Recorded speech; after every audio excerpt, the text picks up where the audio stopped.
এ ভাইরা আমার, আজকে বাংলাদেশের আমরা একটা জরিপ দেখেছি 70%, কিন্তু না, শুধুমাত্র নির্দিষ্ট একটা দলের শীর্ষস্থানীয় কিছু নেতা ছাড়া বাংলাদেশের সকল মানুষ পিয়ার পদ্ধতির নির্বাচন চায়।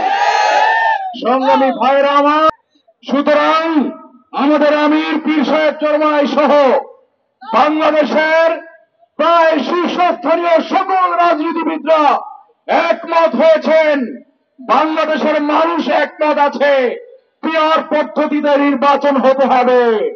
প্রিয় ভাইয়ের আমার, অনেকে সংবিধানের দোহাই দেয়। যদি সংবিধানের দোহাই দেন তাহলে এখন কিসের নির্বাচন? এখন তো কোন নির্বাচনের সময় হয় নাই, কারণ গত নির্বাচনের পরে 5 বছর যায় নাই। তাহলে যেই নিয়মে নির্বাচন